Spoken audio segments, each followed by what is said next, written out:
make sure it's kosher. Lean on me like Bill Withers until you smell the roses. All right. What's happening, fam? L.A.R. movement still moving. Subscriber die trying. You see the thumbnail, man. You sold your soul to be a hero. You know, it's a question because I think everybody wants to be somebody. I think everybody, I shouldn't say everybody, but I would say in the American dream capitalistic mindset, however you want to call it, right? In America, I think everybody wants to be a somebody.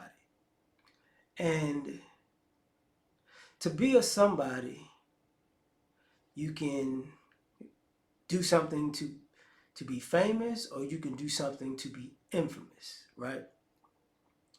And I think at this point, people, I would say with less talent or skills, go down the road of being infamous. And what I've seen is people who, people will tell you other people sold out, or they're a sellout or whatever. And what I've seen is people who basically go down this road of selling their soul or selling themselves out to be infamous, then turn around and want to be a hero, like, you shouldn't do this, you shouldn't do that, I made the wrong decisions. But let's be honest at first. You sold your soul on purpose. Like, it wasn't a mistake. It wasn't you wanted to win in life or win at whatever you were trying to do, whatever goal you were trying to accomplish. And part of that goal was, selling your soul in the sense of selling out on some of your core values and core principles. Now, using America as a reference, you know, what is that? Ted DiBiase, the famous wrestler. Everybody has a price. You know, I would say 6 or 7 figures would bend a person's 6, 7, 8, 9 figures, depending on the person, will bend people's moral compass, their ethics. I wasn't raised like this, and then all of a sudden you put the money out there or the opportunity for money out there. Well, I wasn't raised like that, but you know what? I'll get back to that. I'll get back to how I was raised later. Just let me get this bread, and you see it. You see it time and time again. Whether it's the guys, the men, the women. You've seen it with, let's just, people who were criminals, right? And they chose to be criminals. They enjoyed it. They reveled in it, you know, until it went bad. And then when it went bad, and they grew up, or they got older, they got kids, then you know what? Let me tell you how wrong it was, of all the things that I've done, and now that I'm ashamed of them, I want to fix what I destroyed. And for one, that's admirable. I will say that.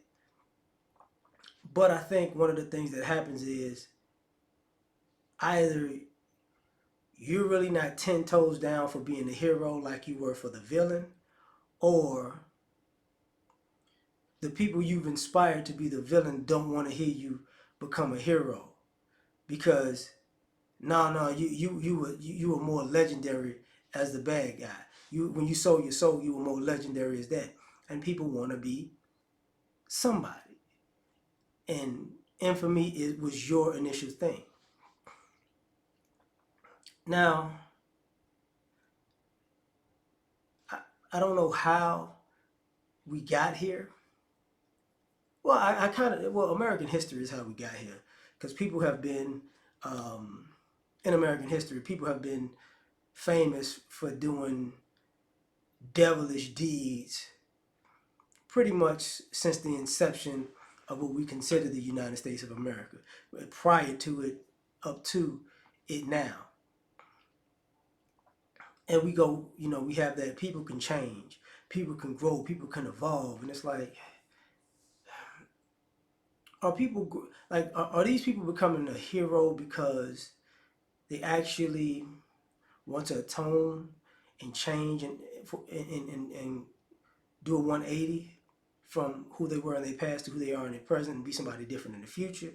Or You know, you sold your soul to be the hero because you basically chickened out of the consequences of a villain.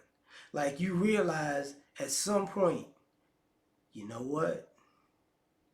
I've created so many enemies from so many places.